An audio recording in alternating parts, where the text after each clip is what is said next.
All right, great. Welcome everybody to Manny Diaz's weekly press conference. Hope you're having a good afternoon. The Canes host Central Connecticut State this Saturday at Hard Rock Stadium at 12:30 p.m. It's an RSN telecast, which will be televised locally on Valley Sports Florida. As always, we'll begin with an opening statement from Coach Diaz, and then we'll move into questions. Coach, take it away. Yeah, thank you, Carter. Appreciate everybody being here today. It's obviously a big week for our program out here on Green Tree Practice Field.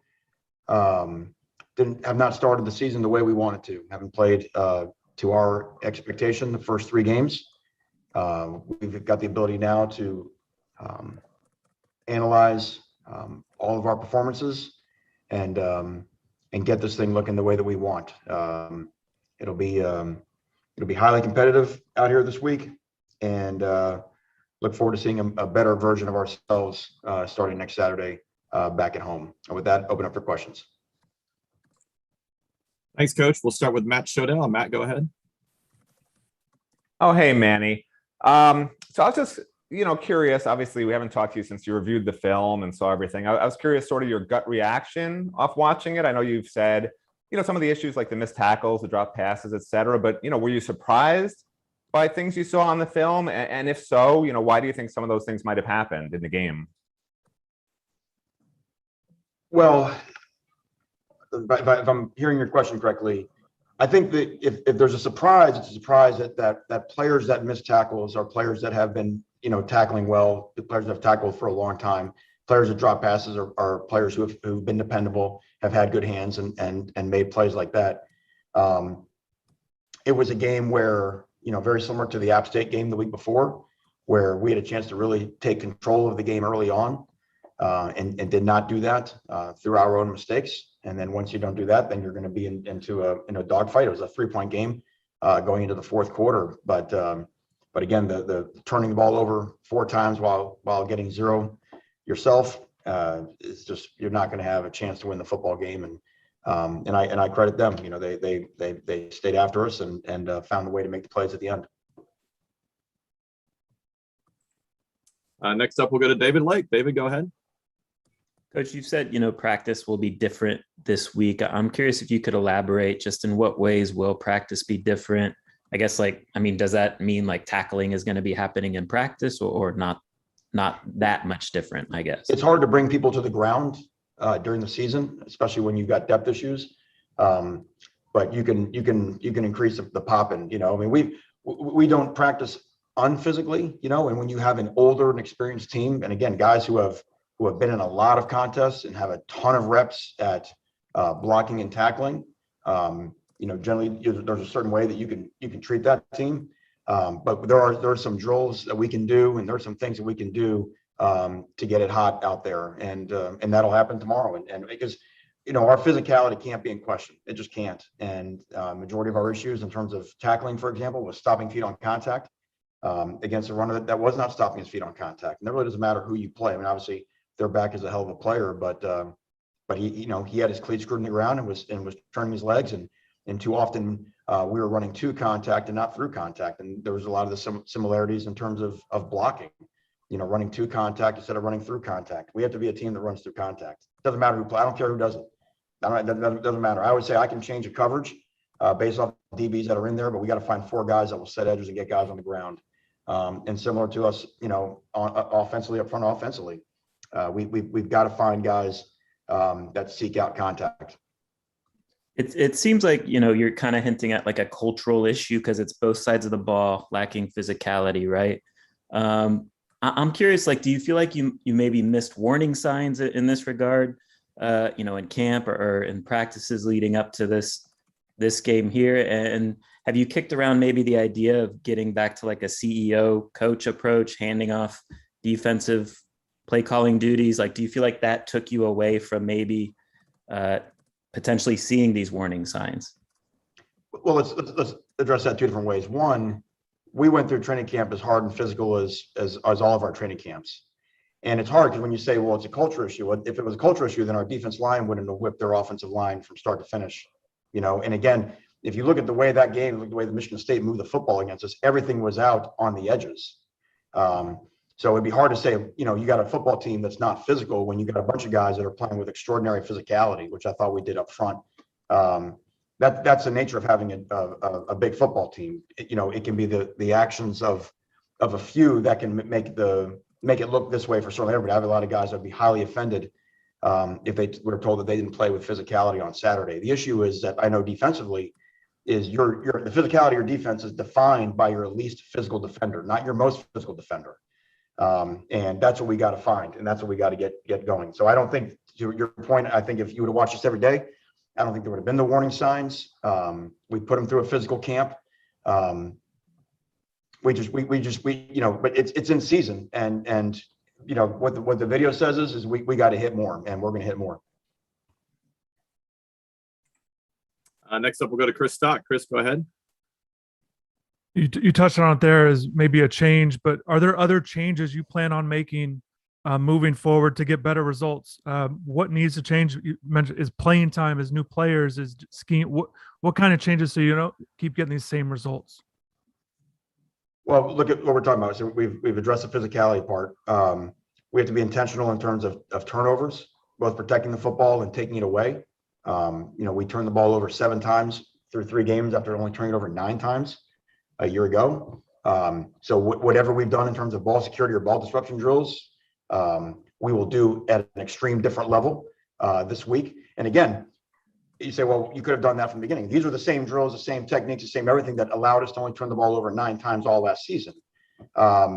Same drills, same techniques, whatever, that when we were number 1 in the nation in turnovers a few years ago. So but certain teams have certain needs. And the job of the coaching staff is to react to what the team is putting out on tape. So if we do these things, we have a tackling system that we believe in. It's been fundamental to us playing really good defense here.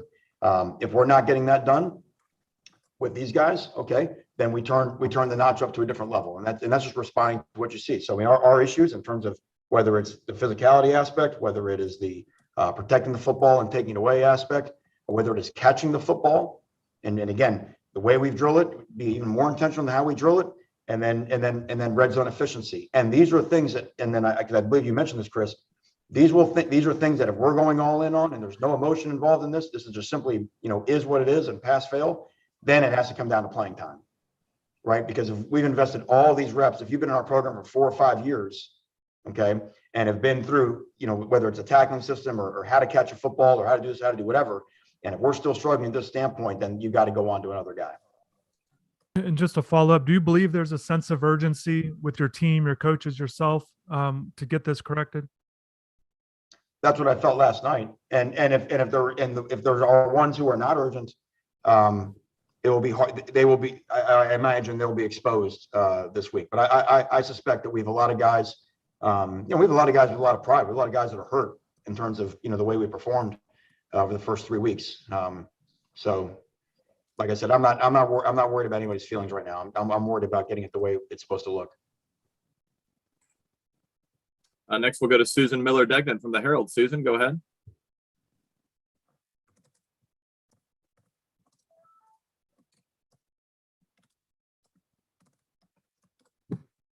Okay, we'll go back to Susan. We'll go to Gary Ferman. Gary, go ahead. Hey, Manny. Obviously, it's the oldest coaching cliche in the book that you treat every opponent the same. But at least amongst us, if we're honest, this week is not the same level of opponent that you guys have faced in an Alabama and a Michigan State.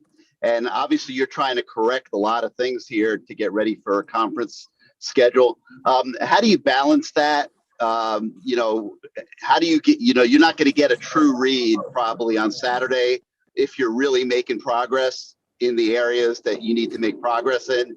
And then the other question I would say is, does this game become an opportunity to get some of the young kids into the game and see if they're going to be able to help you in conference play, specifically guys like Leonard Taylor, James Williams, Cam Kinchins, the young quarterbacks, Van Dyke and Garcia? Is this weekend a chance before you get into the fray of the conference to see if any of these guys that were part of what was perceived to be an absolutely excellent recruiting class will be able to help you this season?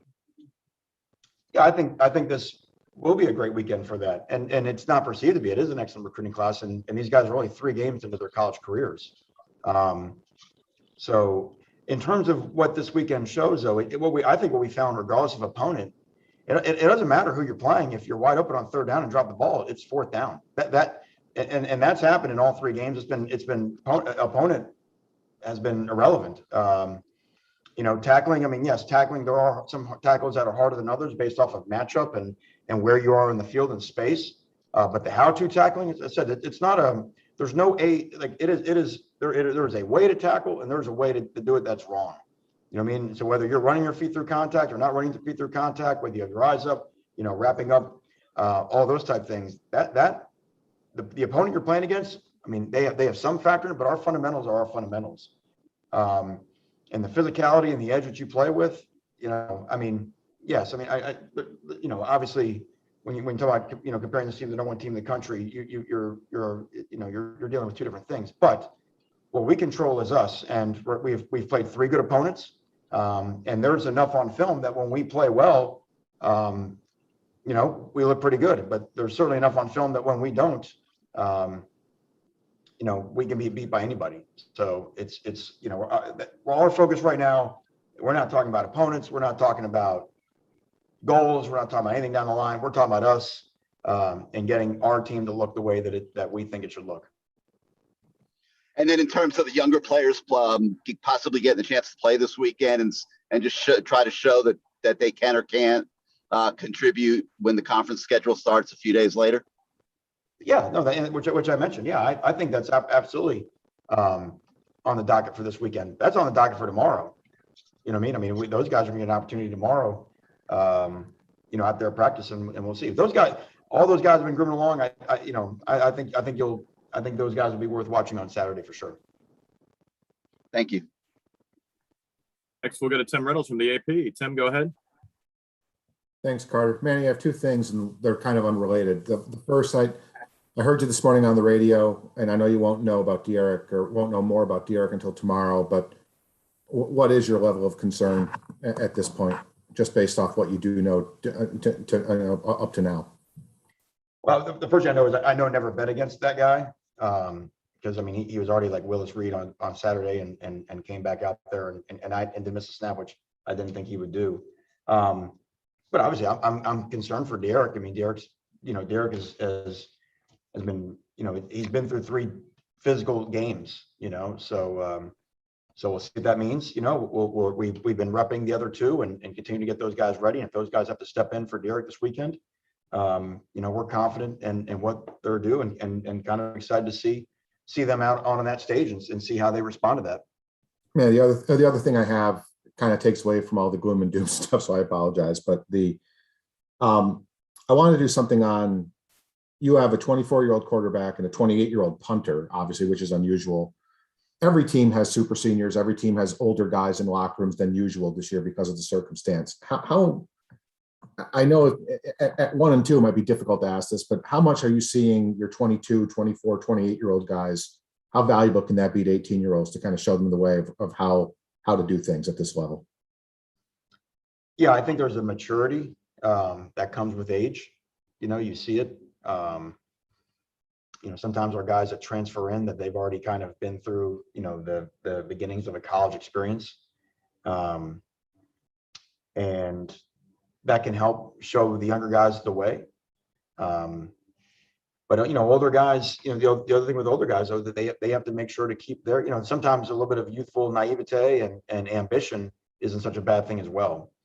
We are finding out in real time all around college football what 2021 is like with much older rosters and a little bit bloated rosters, and you got a lot of older guys that have started that are sitting the bench now or not playing as much, and when roles change, and that's unique to team dynamics, a unique thing to this calendar year. So again, I think what's important is whether the guys that just got off the bus, young guys, or the older guys that have been around the track, going on 5, 6, 7 times, that you can't lose your sense of urgency on how you do things. And in this game, you can never be comfortable in this game.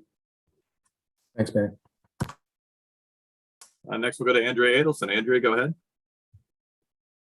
Manny, I want to go back to something that you mentioned in your opening statement when you said you guys haven't played up to your potential yet. I guess the simple question is, why do you think that is? it's hard to say, well, here's the one reason why that is, but when we have looked at the real things that we think that we can go all in on this week, I think that's why I mentioned those four deals. I think there's four things that we can amp up on the practice field to make us perform better, and I think that's our physicality that comes into our blocking and our tackling. That is our ability to catch a football, its ability to protect it or take it away. And that's our ability to be efficient in the red zone on both sides. I mean, those are four real measurable things that we can just put a major point of emphasis on this week and adjust our playing time to people who can win in those four different situations. Next, we'll go back to Susan Miller-Degnan from the Herald. Susan, go ahead. Yeah, Manny, regarding the offensive line, I know Garen told us that Ja'Kai Clark, that you guys wanted to, redshirt him. But there's other guys too. It just seems like they're struggling so much. Who are some of the players? I mean, could Ja'Kai, I know he could play 4 games and still redshirt, but could he get in there? Some of the younger ones, are they any of them ready? Lawrence Seymour, what's up with Isaiah Walker, Ryan Rodriguez? I mean, what's the formula now that, I know you've looked at it on tape. What do you see that maybe you could switch around or get better at? Yeah, certainly a guy like Ja'Kai can factor in. He did some this past Saturday. Situations change, due to injuries. That's all a part of it. The young ones it would be a lot to ask you saw that 2 years ago, back in 2019, to put true freshmen, especially with a lot of them that were not mid-year enrollees, to put true freshmen on a football field their freshman year at offensive line. But part of it is the ones that we got in finding 5 guys that will play with physicality and 5 guys that will fight. And let me say this too, and part of that also is making sure that we're helping those guys out in terms of what they can do. It's difficult in this day and age in college football to drop back and throw the ball, a ton, which sometimes score dictates, and still protect your quarterback. It's just, because you got 5 guys, all it takes is one guy to lose a 1-1 pass rush, and then, now the quarterback's off the spot, and, another guy start to break down in their pass protection. So, I think that's part of it where we can help them, obviously continuing to find a way to be efficient in the run game, which we actually had more efficient runs, not for big yards, but then what it comes off of. So, to me, that's a global thing. Running the ball is not just about the 5 offensive linemen protecting the quarterback. It's not just about the 5 offensive linemen. That's in terms of the way we have it schemed up, the way that the people around him, the way that we're running the routes, the way the quarterback's getting the ball out, making decisions on RPOs. All those things can factor into the efficiency and how well our offensive line performs. And Manny, to correct me if I'm wrong, but it sounded like this morning, at least, that Jalen Rivers is likely out for this game. Is that what you foresee? I think doubtful is what I would say right now. We left him on there, just until we get final, clarification. But until we know right now, he's, obviously Jalen's a big part of our offensive line. So last thing is De'Eric doubtful also? What would you call his status? Is De'Eric what? Doubtful also? I'll probably know more tomorrow. You know what I mean? I mean, he's certainly questionable. Thank you. Next, we'll go to Barry Jackson from the Herald. Barry, go ahead. Manny, I'm sure this is a very difficult question for coaches, but if you have veteran players who you have trusted over the years, who have had multiple communication breakdowns, maybe in pass coverage or pre-snap penalties or drop passes, what's your belief philosophically about whether you bench those players to make a statement if you feel the players behind them do not give you as good a chance to win as the players who are making the mistakes? The players behind them don't give you as good a chance to win. Right. Like I could give you one example. Will Mallory has had several drops, but clearly he's a veteran guy who you think gives you a good chance to win. There are younger players behind him. So do you bench the starter who has made a few mistakes that have cost you, even if you feel like you're best equipped to win with that player continuing to play? Right. I understand your question. I think, I think there may be another answer. I think part of it might be roles changing. I think it's easier to say, hey, we're going to throw this guy in the trash and never play with him again. But certainly, if there are guys who are not performing to the standard that you expected early on, and again, what's different is, if you go through preseason camp and you have a new starter and it's guy A and guy B, right? And you choose to go with guy A, and then guy A goes into the season and he's not performing. He's not doing the things maybe he did in practice, right? And you've heard coaches say, well, guy A outperformed guy B in practice. What's been unique about this year is that there have been guys who have done it in games, and just for whatever reason, it's not happening.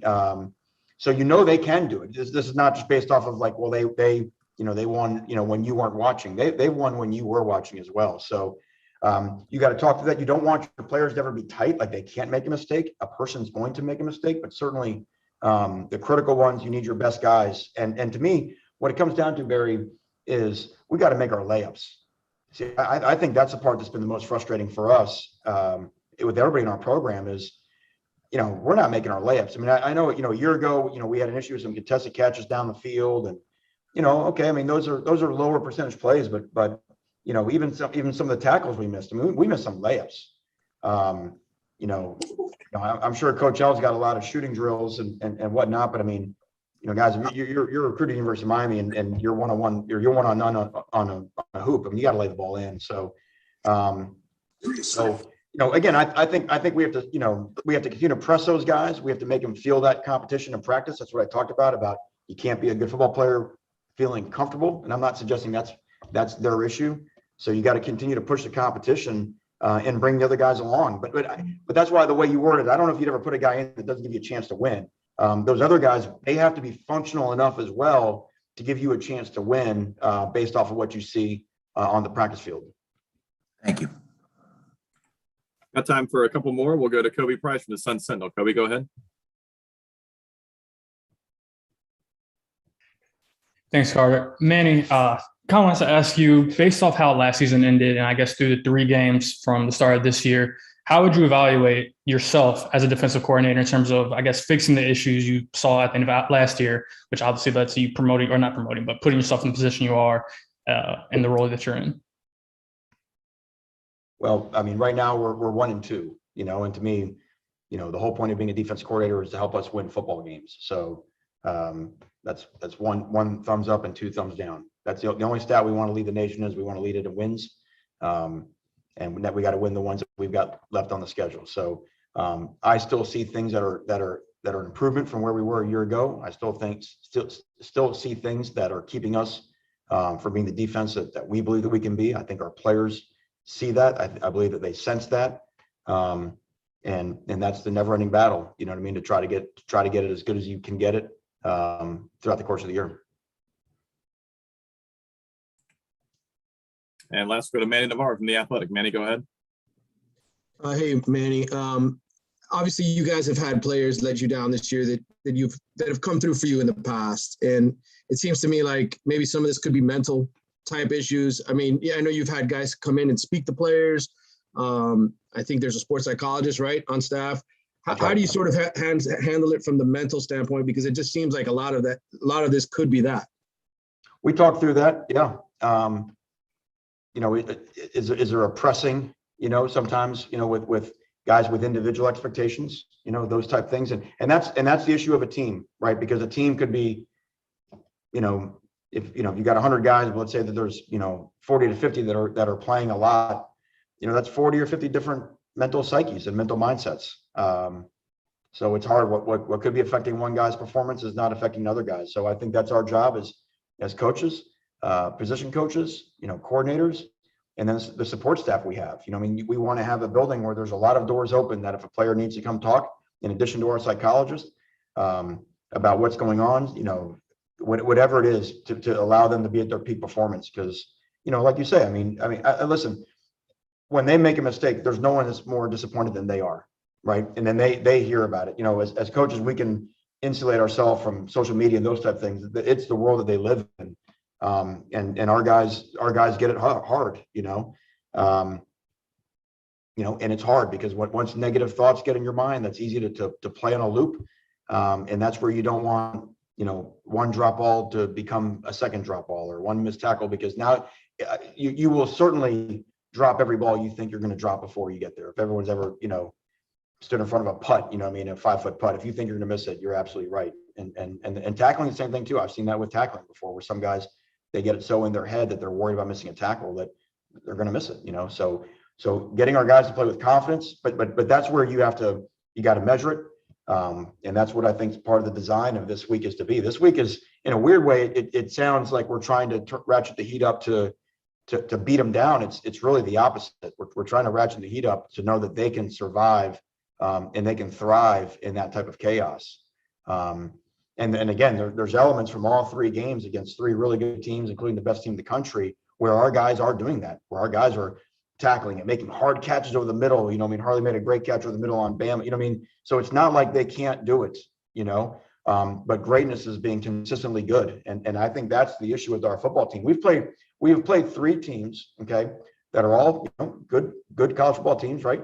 And we've lost two of them because of our consistency of overperformance, right? And that's what I have to accept is my responsibility to get a team to play consistently for all four quarters. We have been in two games that, in my mind, that we were about to take, a very firm control of in the first half. And then by not doing that, we gave ourselves a chance to get into some fourth quarter dogfights. One we were able to pull out, and one we weren't. And the reason why we weren't is because we turned the ball over in a 3-play game with the ball, and we turned the ball over and give them a short field in the red zone, and then let them score in a third down and long. So, what turned into a very close game turned into a, different, and we can play the what if game in App State. They dropped this pass out of this, whatever. But that, bottom line, that's what happens when you get into, it's like basketball. You get into tight games down the stretch. The ball may go in, the ball doesn't go in. So our performance, that's why we don't talk about opponent. We're not worried about these guys anymore. We're worried about our performance and the things that we can control. And that's what our guys will be focused on this week. Great. Thank you, Coach. Thanks, everybody. We'll see you later this week. Thank you all. Thanks, Carl.